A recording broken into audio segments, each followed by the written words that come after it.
বচন বেদ পাঠশালা, রীতি দুয়ার দাও খুলে করো শ্রবণ, প্রভুরই এই বচন বেদ পাঠশালা। প্রিয় শ্রোতা বন্ধু, বেদ পাঠশালা অনুষ্ঠানে আপনাকে জানায় সাদর অভ্যর্থনা। আজ আপনি কি জীবনে স্বর্গীয় শান্তি লাভ করতে চান, আত্মিকভাবে ঈশ্বরের সান্নিধ্য লাভ করতে চান? তাহলে অবশ্যই শুনুন আজকের অনুষ্ঠান বেদ পাঠশালা।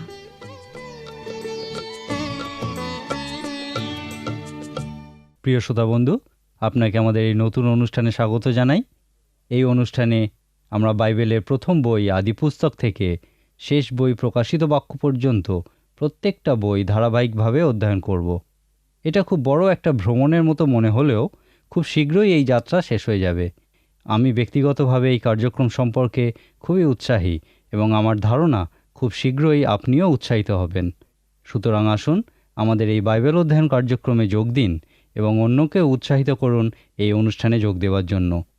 আমরা যখন একসঙ্গে অনেকে ভ্রমণ উদ্দেশ্যে কোথাও যাই, তখন একসঙ্গে অনেক দিন থাকার ফলে এবং একে অপরের সঙ্গে নিজেদের অভিজ্ঞতা আদান প্রদানের মধ্য দিয়ে আমরা একে অপরের সঙ্গে একটা বন্ধনে আবদ্ধ হই। একই রকমভাবে আসুন আমরাও এই বাইবেল অধ্যয়ন কার্যক্রমে, যেখানে আমরা বাইবেলের 66টা পুস্তক অধ্যয়ন করব, তার মধ্যে দিয়ে একে অপরের সঙ্গে একটা বন্ধন রচনা করি। এই কার্যক্রমে আমরা কতকগুলি বিষয়ের উপর জোর দেব, যেমন প্রথমত বাইবেলের প্রত্যেকটা পুস্তকের সারমর্ম দেখব, দ্বিতীয়ত খসড়া চিত্র দেখব, তৃতীয়ত এবং সবথেকে গুরুত্বপূর্ণ বিষয়, আমরা বাইবেলের প্রত্যেকটা পুস্তকের আধ্যাত্মিক উপদেশ বিষয়ে দেখব। আমাদের এই বাইবেল অধ্যয়ন কার্যক্রম মূলত সাধারণ মানুষের জন্য। আমি ব্যক্তিগতভাবে মনে করি যে কোনো মণ্ডলীর আসল ক্ষমতা হলো তার সাধারণ সভ্যসভ্যাগণ। সাধু পৌল এই একই চিন্তাধারা ব্যক্ত করেছেন ইফিসীয় মণ্ডলীর প্রতি তার প্রথম পত্রের 4 অধ্যায় 12 পদে, যেখানে লেখা আছে, পবিত্রগণকে পরিপক্ক করিবার নিমিত্ত করিয়াছেন যেন পরিচর্যা কার্য সাধিত হয়। আমি বিশ্বাস করি এখানে তিনি বলতে চেয়েছেন যে পরিচর্যা কার্যের ভার দেওয়া হয়েছে সাধুদের উপর অথবা সাধারণ মানুষের উপর, এবং যদি আমরা ওই পরিচর্যা কাজ সুন্দরভাবে সম্পন্ন করতে চাই, তাহলে আমাদের সাধারণ মানুষদের পরিপক্ক করে তুলতে হবে। আমাদের এই বাইবেল অধ্যয়ন কার্যক্রমের মূল উদ্দেশ্য হল প্রত্যেকটা সাধারণ মানুষকে বাইবেলের শিক্ষায় শিক্ষিত করে তোলা, যেন তারা তাদের পরিবারে, বন্ধুবান্ধবের কাছে এবং প্রতিবেশীর কাছে সেই শিক্ষা সুস্পষ্ট রূপে পরিবেশন করতে পারে। এই কার্যক্রমের মধ্য দিয়ে আমরা বিশেষভাবে সমস্ত সাধারণ মানুষ এবং যারা বিশেষভাবে তার কাজের জন্য আগ্রহী, তাদের বাইবেল সম্পর্কে আরও ব্যাপক জ্ঞানে সমৃদ্ধ করে তুলতে চাই। আমাদের এই উদ্দেশ্য সফল করার জন্য আমি আপনাকে বাইবেল থেকে কিছু কিছু অংশ পড়ার জন্য দেব। এছাড়াও মাঝে মাঝে আমি আপনাকে লেখার জন্য কিছু গুরুত্বপূর্ণ প্রশ্নও বলবো, যা আপনাকে বাইবেলের বইগুলি সম্বন্ধে বুঝতে, বিশেষ করে প্রত্যেকটা বইয়ের আধ্যাত্মিক উপদেশ বুঝতে এবং আপনার ব্যক্তিগত জীবনে তা কাজে লাগাতে প্রচুর সাহায্য করবে। একই সাথে আমি আপনাকে অনুরোধ করব, আপনার প্রশ্ন এবং সুচিন্তিত মতামত আমাদের লিখে জানাবেন। এই অনুষ্ঠানের শেষে আমরা আমাদের ঠিকানা আপনাকে জানিয়ে দেব। বাইবেলের 66টা পুস্তক প্রচুর উপাদানে সমৃদ্ধ, এবং আমাদের এই অনুষ্ঠানে আমরা সেই সমস্ত উপাদানের কিছু কিছু অংশ অধ্যয়ন করব। আমরা আপনাকে এই অনুষ্ঠানের মাধ্যমে বাইবেলের একটা নতুন উপলব্ধি দিতে চাই। আমাদের এই কার্যক্রমের শুরুতেই আমি আপনাকে বলতে চাই, আমাদের এই কার্যক্রম তখনই আপনার কাছে মূল্যবান বা গুরুত্বপূর্ণ মনে হবে যখন আপনি আমাদের প্রস্তাবিত কাজের সার্থক বাস্তব রূপায়ণে সচেষ্ট হবেন। বাইবেলকে সম্পূর্ণভাবে বোঝা বা উপলব্ধি করার একমাত্র পথ হল তার শিক্ষার সার্থক রূপায়ণ। তাই আবার আমি আপনাকে বলতে চাই, আমাদের এই বাইবেল অধ্যয়ন কার্যক্রমের প্রত্যেক দিন আমাদের সঙ্গে উপস্থিত থাকুন। আমরা এমন অনেককেই জানি যারা নিজেদের প্রভুর সেবা কাজে যোগ দেবার লক্ষ্যে প্রস্তুত করার জন্য এই ধরনের বাইবেল শিক্ষা করেছেন। আপনারও যদি ওই একই লক্ষ্য থাকে, তাহলে আপনিও এই বাইবেল অধ্যয়ন কার্যক্রমের মাধ্যমে ঈশ্বরের বাক্য গভীরভাবে উপলব্ধি করতে পারবেন। আমরা আপনার সুবিধার্থে এই শিক্ষা সংক্রান্ত একখানি পুস্তিকা প্রস্তুত করেছি, যা আপনাকে বাইবেল অধ্যয়নে প্রচুর সাহায্য করবে, এবং এই পুস্তিকা সম্পূর্ণ বিনামূল্যে পাওয়ার জন্য আপনি অবশ্যই আমাদের লিখে জানান। আমাদের এই শুভযাত্রার প্রারম্ভে, আমাদের এই বাইবেল অধ্যয়ন কার্যক্রমের শুরুতেই আমি আপনাকে কতকগুলি বিশেষ প্রয়োজনীয় বিষয়, যা আপনার বাইবেল অধ্যয়নের পক্ষে বিশেষ গুরুত্বপূর্ণ, তা বলতে চাই। আমরা জানি যে ডাক্তার, ছুতোর বা কলমিস্ত্রি প্রত্যেককেই তাদের কাজ সুষ্ঠুভাবে সম্পন্ন করার জন্য কিছু বিশেষ বিশেষ যন্ত্রের বা জিনিসের সাহায্য নিতে হয়। যদি আমরা প্রকৃতই আন্তরিকতার সঙ্গে বাইবেল অধ্যয়ন করতে চাই, তাহলে আমাদেরকেও কতগুলি বিশেষ জিনিসের সাহায্য নিতে হবে, এবং এখন আমি সেই জিনিসগুলি সম্বন্ধেই বলবো। প্রথম এবং সবথেকে গুরুত্বপূর্ণ বিষয়টি হলো আপনার নিজস্ব বাইবেল। আমি আপনাকে সুন্দরভাবে বাঁধানো একটা বাইবেল ব্যবহার করতে বলবো। ওই বাইবেলের বিভিন্ন অংশ আপনি চিহ্নিত করে রাখতে পারবেন, যা আপনাকে ওই অংশগুলি মনে রাখতে সাহায্য করবে। আপনার বাইবেল যদি শক্ত সমর্থ এবং সুন্দরভাবে বাঁধানো হয়, তাহলে আপনি অনেক দিন পর্যন্ত তা ব্যবহার করতে পারবেন এবং সেটা খুব সহজেই ছিঁড়ে যাবে না। এখন আমরা বাইবেলের অনেক ধরনের অনুবাদ দেখতে পাই, তবে আমি আপনাকে সবথেকে বেশি ব্যবহৃত অনুবাদ উইলিয়াম কেরির অনুবাদ ব্যবহার করতে বলবো। আরেকটি গুরুত্বপূর্ণ বিষয় বা জিনিস যা আপনাকে বাইবেল অধ্যয়নের কাজে বিশেষ সাহায্য করতে পারে, তা হলো বাইবেল শব্দকোষ। এই বাইবেল শব্দকোষ থেকে আপনি বাইবেলের প্রত্যেক ব্যক্তি, জায়গা এবং আরও বিভিন্ন বিষয়ের বিস্তারিত বিবরণ পাবেন। তাই যদি আপনার পক্ষে সম্ভব হয়, তাহলে আমি আপনাকে একটি বাইবেল শব্দকোষ ব্যবহার করতে বলবো। তাছাড়া আরেকটি গুরুত্বপূর্ণ জিনিস হলো বর্ণানুক্রমিক সূচি। এখানে আপনি বাইবেলের প্রত্যেকটা শব্দের তালিকা পাবেন এবং ওই শব্দগুলি বাইবেলে কোথায় পাওয়া যাবে সে সম্বন্ধেও জানতে পারবেন। এই বর্ণানুক্রমিক সূচি খুবই মূল্যবান, কারণ প্রথমত, যদি আপনার কাছে এই সূচি থাকে, তাহলে আপনি বাইবেলের বিভিন্ন প্রসঙ্গ বা বিষয় আলাদা আলাদা করে অধ্যয়ন করতে পারেন। আপনি যে কোনো একটা বিষয় নিয়ে সেটাকে যদি কনকর্ডেন্সে দেখেন, তাহলে ওই বিষয়টি বাইবেলের কোন কোন জায়গায় লেখা আছে তা জানতে পারবেন। এই কারণেই বাইবেল পণ্ডিতদের কাছে এই বর্ণানুক্রমিক সূচি খুবই মূল্যবান। দ্বিতীয়ত, এই বর্ণানুক্রমিক সূচি আপনাকে বাইবেলের বিভিন্ন পদের সঠিক অবস্থান জানতে সাহায্য করবে। যদি আপনাকে কেউ জিজ্ঞেস করে যে টাকার প্রতি আসক্তি সমস্ত মন্দ বিষয়ের মূল, এই পদটি বাইবেলের কোথায় লেখা আছে, এবং আপনার যদি তা জানা না থাকে, তাহলে আপনি এই বর্ণানুক্রমিক সূচিতে টাকা, আসক্তি বা মন্দ যে কোনো শব্দ দেখুন, তৎক্ষণাৎ আপনি ওই পদটি কোথায় লেখা আছে তা খুঁজে পেয়ে যাবেন। আমি আপনাকে আরও একটি বিষয় বলবো, যা আপনাকে বাইবেল অধ্যয়নে সাহায্য করতে পারে। আপনি হয়তো বাইবেল নির্দেশ পুস্তক বা ব্যাখ্যা বা কমেন্ট্রি সম্পর্কে জানেন, এবং আমি যদি সম্ভব হয় তাহলে আপনাকে এটিও ব্যবহার করতে বলবো। এটি একটি খুব ভালো বই, যা আপনাকে বাইবেল আরও গভীরভাবে ভালোভাবে বুঝতে সাহায্য করবে। আমরা যে পুস্তিকা তৈরি করেছি, যার কথা আমি আগেই বলেছি, সেটা প্রায় একটা ছোট নির্দেশ পুস্তকের মতো, আর এগুলি সত্যিই আপনাকে বাইবেল অধ্যয়নে খুবই সাহায্য করবে। এবং আমি যেমন আগেও বলেছি, এগুলি সংগ্রহ করতে আমাদের লিখে জানান। এরপর অবশ্যই আপনি হাতের কাছে সবসময় একটি কলম এবং খাতা রাখুন, যাতে আপনি আপনার মতামত এবং প্রশ্ন লিখতে পারেন। মনে রাখবেন যে আমরা একটা দীর্ঘকালব্যাপী যাত্রা শুরু করতে চলেছি। আপনার যন্ত্রগুলি প্রস্তুত রাখুন এবং আপনার বন্ধুদেরও আহ্বান করুন এই পৃথিবীর সবথেকে বেশি বিক্রিত বই বাইবেল অধ্যয়ন কার্যক্রম শুনতে।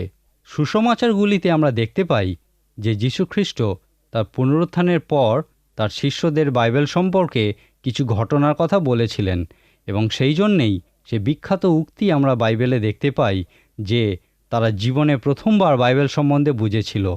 এই সমস্ত ঘটনা যা যীশুখ্রিস্ট তার শিষ্যদের বলেছিলেন, তা তাদের চোখ খুলে দিয়েছিল যে তারা আরও গভীরভাবে বাইবেল উপলব্ধি করতে পারে। একইভাবে আমি আপনাদের কাছে বাইবেল সম্পর্কে কিছু ঘটনাবলীর ব্যাখ্যা করব এবং আশা করব যে তা আপনাকে বাইবেল আরও গভীরভাবে বুঝতে এবং উপলব্ধি করতে সাহায্য করবে। আসুন সর্বপ্রথমে আমরা বাইবেল কী সে বিষয়ে চিন্তা করি। আমাদের প্রায় প্রত্যেকেরই বাইবেলের উপরে লেখা আছে পবিত্র বাইবেল। আমরা বাইবেলকে পবিত্র বাইবেল বলার মধ্যে দিয়ে কি বোঝাতে চাই? বাইবেল শব্দটি এসেছে বিবলিয়া শব্দটি থেকে। এবং এই শব্দটি বাইবেল যে একটি মাত্র বই না, কিন্তু অনেকগুলি বইয়ের সমষ্টি তা নির্দেশ করে। বাইবেল হলো 66টি বইয়ের সমষ্টি। আমরা এতগুলি বইয়ের সংগ্রহকে পবিত্র বলার মধ্যে দিয়ে কি বোঝাতে চাই? পবিত্র শব্দটির মানে হলো যা ঈশ্বরের অংশভূত বা ঈশ্বরের কাছ থেকে এসেছে। অন্য অর্থে যা ঈশ্বরের সঙ্গে যুক্ত। ঈশ্বর হচ্ছেন উৎস। পবিত্র শব্দটি এইগুলিই বোঝায়। এখানে আমরা বলতে চাই যে এই বইটি ঈশ্বরের সঙ্গে বিশেষভাবে যুক্ত এবং ঈশ্বর এর মাধ্যমে বিশেষ কিছু করতে চান। এই বইটি হলো মনুষ্য জাতির উদ্দেশ্যে ঈশ্বরের আদেশ এবং উপদেশ, এবং এই জন্যেই এই বইটি পৃথিবীর সবথেকে গুরুত্বপূর্ণ বই এবং এই বই শিক্ষা সবথেকে গুরুত্বপূর্ণ শিক্ষা। এই জন্যই আমরা এই বইটি অধ্যয়ন করতে চলেছি, কারণ আমাদের জন্য ইহা ঈশ্বরের বিশেষ দান। আপনি হয়তো শুনে থাকবেন, অনেকেই এই বইটিকে ঈশ্বরের বাক্য বলে থাকে। আমরা এই বইটিকে ঈশ্বরের বাক্য বলার মধ্যে দিয়ে কি বোঝাতে চাই? বিভিন্ন ভাববাদী এবং প্রেরিতগণ, যেমন সাধু পিতর, সাধু পৌলের উক্তির উপর ভিত্তি করে আমরা এই বইকে ঈশ্বরের বাক্য বলতে পারি। উদাহরণস্বরূপ আমরা দেখি সাধু পৌলের লেখা তিমথিয় মণ্ডলীর প্রতি 2 পত্রের 3 অধ্যায় তার 16 এবং 17 পদ, এবং এখানে আমরা দেখব যে লেখা আছে, ঈশ্বর নিঃশ্বসিত প্রত্যেক শাস্ত্রলিপি আবার শিক্ষার, অনুযোগের, সংশোধনের, ধার্মিকতা সম্বন্ধীয় শাসনের নিমিত্ত উপকারী, যেন ঈশ্বরের লোক পরিপক্ক ও সমস্ত সৎকর্মের জন্য সুসজ্জীভূত হয়। বাইবেলের এই 2টি পদ থেকে আমরা বুঝতে পারি যে ঈশ্বর মানুষকে তার আদেশ বা উপদেশ দেওয়ার জন্য কিছু মহান ব্যক্তিকে স্বর্গীয় অনুপ্রেরণার দ্বারা এই আদেশ ও উপদেশ লিপিবদ্ধ করার কাজে ব্যবহার করেছেন, এবং ইহাকেই আমরা ঈশ্বরের বাক্য বা বাইবেল বলি। আনুমানিকভাবে 1500 থেকে 1600 বছর ধরে প্রায় 40 জন ব্যক্তি এই 66টি বই রচনা করেছেন, যাদের আমরা পবিত্র বাইবেল বলি। আমাদের বেশিরভাগ বাইবেলেই লেখা থাকে পবিত্র বাইবেল। আমরা প্রকৃতপক্ষে এই পবিত্র বাইবেল কথার মধ্যে দিয়ে কি বোঝাতে চাই? পবিত্র শব্দটির মানে হলো যা ঈশ্বরের অংশভূত বা ঈশ্বরের কাছ থেকে এসেছে। অন্য অর্থে যা ঈশ্বরের সঙ্গে যুক্ত, কারণ ঈশ্বর হচ্ছেন উৎস। পবিত্র শব্দটি এইগুলিই বোঝায়। এখানে আমরা বলতে চাই যে এই বইটি ঈশ্বরের সঙ্গে বিশেষভাবে যুক্ত এবং ঈশ্বর এর মাধ্যমে বিশেষ কিছু করতে চান। এক কথায় এই বইটি হল মনুষ্য জাতির উদ্দেশ্যে ঈশ্বরের আদেশ এবং উপদেশ। সেই জন্যেই এই বইটি পৃথিবীর সবথেকে গুরুত্বপূর্ণ বই এবং এই বিষয়ক শিক্ষা সবথেকে গুরুত্বপূর্ণ শিক্ষা। এই বইটি অধ্যয়ন করতে চলেছি আমরা, কারণ ইহা আমাদের কাছে ঈশ্বরের বিশেষ দান। ঈশ্বর তার আদেশ ও উপদেশ মানুষকে বলার জন্য কিছু মহান ব্যক্তিকে স্বর্গীয় অনুপ্রেরণায় অনুপ্রাণিত করেছিলেন, যেন তারা ঈশ্বরের সেই আদেশ ও উপদেশ লিপিবদ্ধ করেন, এবং ইহাকেই আমরা ঈশ্বরের বাক্য বা বাইবেল বলি। আনুমানিক 1500 থেকে 1600 বছর ধরে প্রায় 40 জন ব্যক্তি ওই 66টি বই রচনা করেছিলেন, যাকে আমরা পবিত্র বাইবেল বলে থাকি। যে পদ্ধতিতে ঈশ্বর ওই সমস্ত মহান ব্যক্তিবর্গকে পরিচালনা করেছিলেন তার বাক্য লিপিবদ্ধ করার জন্য, সেটা হলো অনুপ্রেরণা। সাধু পৌল বলেন, অনুপ্রেরণার দ্বারা ঈশ্বর থেকে এই বইগুলি নেমে এসেছে। ঈশ্বর পবিত্র আত্মার মাধ্যমে ওইসব মহান ব্যক্তিবর্গকে অনুপ্রাণিত করেছিলেন যেন তারা এই বইগুলি লিখতে পারেন। সাধু পিতর এই অনুপ্রেরণা কি সে বিষয়ে পরিষ্কার করে বলেছেন। তিনি বলেছেন, ওই সমস্ত বাক্য যা তারা লিখেছেন সেই বাক্যের উৎস তারা নিজেরা নন, কিন্তু ঈশ্বর থেকেই সেই সমস্ত বাক্য এসেছিল। ঈশ্বর পবিত্র আত্মার মাধ্যমে তার আদেশ এবং উপদেশ তাদের কাছে পরিষ্কার করেছিলেন যেন তারা তা লিপিবদ্ধ রাখতে পারেন। সাধু পিতর গ্রিক ভাষায় একটি সুন্দর শব্দ ব্যবহার করেছেন। শব্দটি হলো ফেরো। অনেক জায়গায় যেখানে সেতু নেই সেখানে খেয়া নৌকা মানুষ পারাপারের কাজে ব্যবহার করে। গ্রিক শব্দ ফেরো কথার অর্থ হলো সেই খেয়া। ঈশ্বর সেই সমস্ত ব্যক্তিকে কিভাবে চালনা করেছেন তা বোঝানোর জন্য সাধু পিতর এই গ্রিক শব্দটি ব্যবহার করেছিলেন। হাওয়ার সাহায্যে যেভাবে পালতোলা নৌকা তরতর করে চলে, সাধু পিতরের কাছে অনুপ্রেরণা হলো সেই রকমই হাওয়ার মতো। আরেকটি শব্দ সমষ্টি যা আমরা আলোচনা করতে চাই তা হলো ঈশ্বরের জীবন্ত বাক্য, যা বাইবেলকে নয় কিন্তু যীশু খ্রিস্টকেই বোঝায়। বাইবেল হচ্ছে ঈশ্বরের বাক্যের লিখিত রূপ এবং যীশু খ্রিস্ট হলেন সেই বাক্যের জীবন্ত রূপ বা ঈশ্বরের জীবন্ত বাক্য। তিনি যেমন ছিলেন, যা কিছু বলেছেন, যা কিছু করেছেন, সমস্তই আমাদের কাছে ঈশ্বরের বাক্য প্রকাশ করে। ঈশ্বর বাইবেলের মাধ্যমে অনেক মহান বিষয় আমাদের কাছে প্রকাশ করেছেন, কিন্তু তার পুত্র যীশু খ্রিস্টের মাধ্যমে তিনি আরও বেশি মহান বিষয় প্রকাশ করেছেন। ঈশ্বর অন্য যে কোনো মাধ্যমের থেকে যীশু খ্রিস্টের জীবন এবং শিক্ষার মাধ্যমে অনেক বেশি করে মানুষের সঙ্গে কথা বলেছেন। সেই জন্যই আমরা যীশু খ্রিস্টকে ঈশ্বরের জীবন্ত বাক্য বলে থাকি। অনেক সময় আমরা অনেকে বলতে শুনি যে আজকে আমরা প্রকৃতপক্ষে ঈশ্বরের বাক্য শুনলাম। ঈশ্বরের বাক্য প্রচার করা একটা অলৌকিক কাজ। কোনো একজন এটা এইভাবে বর্ণনা করেছেন যে ঈশ্বরের আত্মা ঈশ্বরের লোকেদের ব্যবহার করেন যেন তারা ঈশ্বরের বাক্য প্রচারের মাধ্যমে অনেককে ঈশ্বরের সন্তান করতে পারেন। সাধু পৌল বলেছিলেন, প্রচারের মূর্খতা দ্বারা বিশ্বাসকারীদের পরিত্রাণ করিতে ঈশ্বরের সুবাসনা হইল। সাধু পৌল এর অর্থও বুঝতে পারেননি, কিন্তু তিনি বিশ্বাস করেছিলেন এবং এর প্রতি প্রতিজ্ঞাবদ্ধ ছিলেন। তিনি তার নিজের জীবনের মধ্য দিয়ে প্রত্যক্ষ করেছিলেন যে যখন কোনো ঈশ্বরের দাস ঈশ্বরের আত্মার পরিচালনায় ঈশ্বরের বাক্য প্রচার করেন, তখন অনেক মানুষ পরিত্রাণ লাভ করে এবং ঈশ্বরের সন্তানরূপে পরিগণিত হয়। এখন আমি বাইবেলের সংগঠন বা ওই 66টা বইকে কিভাবে একত্রিত করা হয়েছে সে বিষয়ে বলবো। আসুন আমরা মনে করি যে আপনি এর আগে কখনো বাইবেল খোলেননি, কিন্তু যদি আপনি বাইবেলে পণ্ডিত ব্যক্তি হন তাহলে দয়া করে ধৈর্য ধরুন। প্রথমেই একটা গুরুত্বপূর্ণ ব্যাপার আমাদের মনে রাখতে হবে যে এই 66টি বইয়েই কবে লেখা হয়েছিল বা তাদের লেখকদের জীবনকালের উপর ভিত্তি করে এই বইগুলি বাইবেলে স্থান পায়নি। এই বইগুলি কী ধরনের বা কী প্রকারের সেই ভিত্তিতে এরা বাইবেলে স্থান লাভ করেছে। এই 66টি বইকে দুই ভাগে ভাগ করা হয়েছে। একটি ভাগকে বলা হয় পুরাতন নিয়ম এবং অপর ভাগটি হল নতুন নিয়ম। কিন্তু যীশু খ্রিস্টের জীবদ্দশায় এই ভাগগুলি ছিল না, কারণ নতুন নিয়ম বা সাধু মথিলিখিত সুসমাচার থেকে প্রকাশিত বাক্য পর্যন্ত তখনও লেখা হয়নি। সেই সময় শুধু পুরাতন নিয়ম ছিল এবং তাকে বলা হতো ঈশ্বরের বাক্য বা ধর্মশাস্ত্র। পুরাতন নিয়ম থেকে যে অত্যাবশ্যক সংবাদ আমরা পাই তা হল যীশু খ্রিস্ট আসছেন। বাইবেল অনুযায়ী আদিতে ঈশ্বরের সঙ্গে মানুষের একটা সুন্দর সহভাগিতা ছিল, কিন্তু মানুষ ঈশ্বরের সহভাগিতা থেকে ফিরে দাঁড়ালো। মানুষের এই অবাধ্যতার কারণে ঈশ্বর মানুষের সঙ্গে সেই সহভাগিতা ছিন্ন করলেন এবং ঈশ্বর ও মানুষের মধ্যে বিচ্ছেদ সৃষ্টি হলো। এই বিচ্ছেদই হচ্ছে মূল সমস্যা যা গোটা বাইবেলে আলোচনা করা হয়েছে। পুরাতন নিয়মে ঈশ্বর আমাদের বলেন, তুমি কি আমাকে বিশ্বাস করবে যখন আমি বলি আমি ওই বিচ্ছেদ সম্পর্কে কিছু করতে যাচ্ছি? নতুন নিয়মে ঈশ্বর আমাদের বলেন, তুমি কি আমাকে বিশ্বাস করো যখন আমি বলি যে আমি ওই বিচ্ছেদ সম্পর্কে কিছু করেছি? আমরা দেখি যে পুরাতন নিয়ম বলে যে যীশুখ্রিস্ট আসছেন এবং তিনি ঈশ্বরের সঙ্গে মানুষের পুনর্মিলন ঘটাবেন।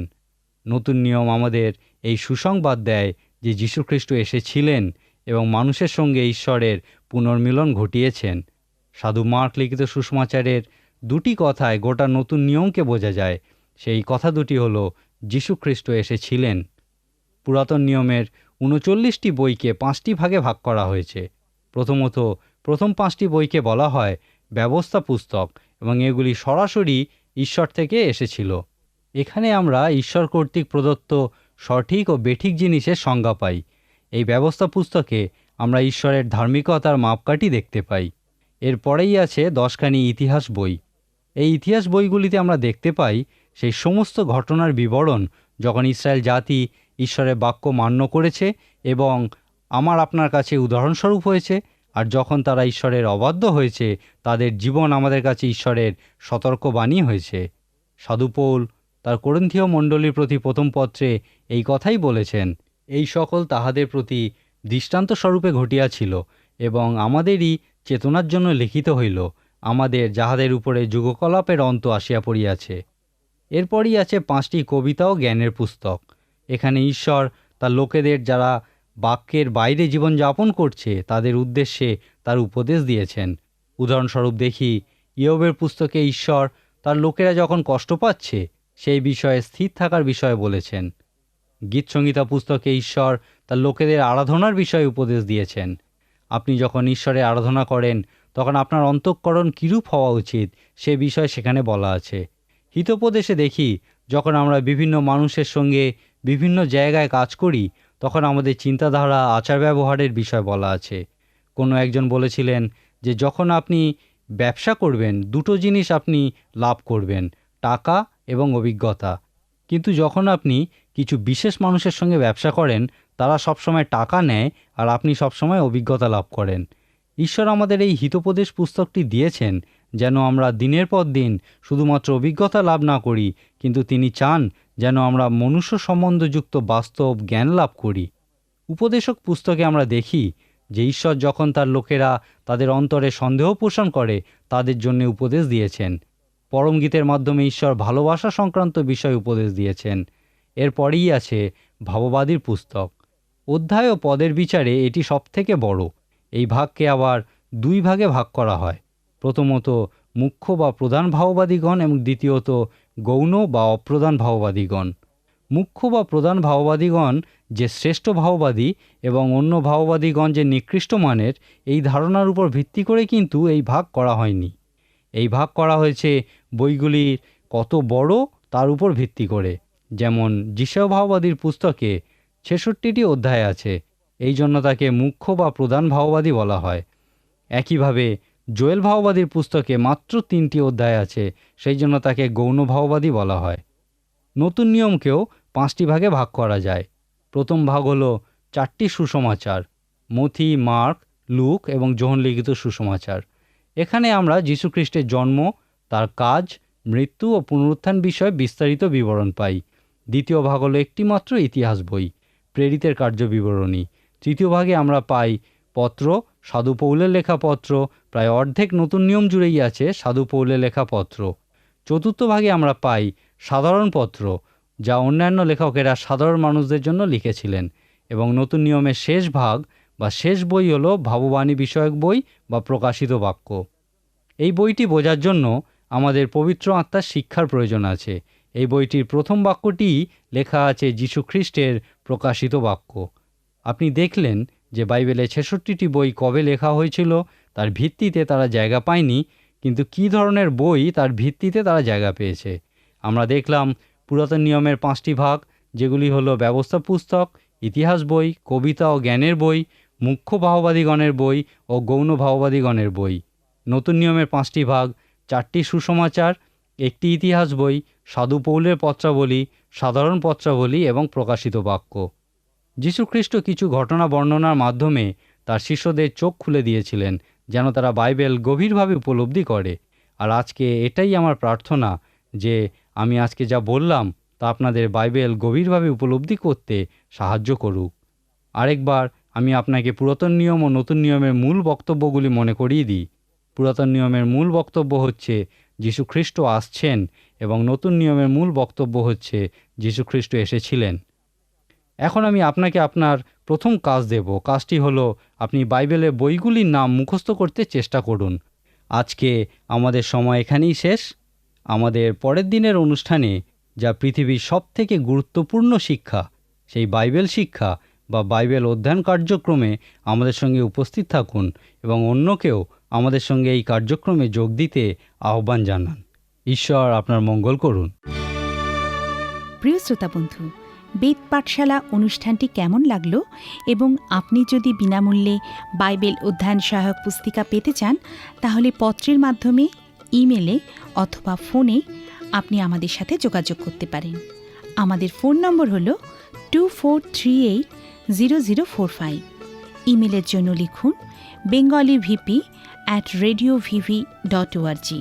শেষে জানাই আমাদের ঠিকানা বেদ পাঠশালা, পোস্ট বক্স নম্বর 16925, কলকাতা 7 000034। আমাদের আরেকটি ঠিকানা হল বেদ পাঠশালা, জিপিও বক্স নাম্বার 87, শিলিগুড়ি 1। তাহলে আবার দেখা হবে। নমস্কার।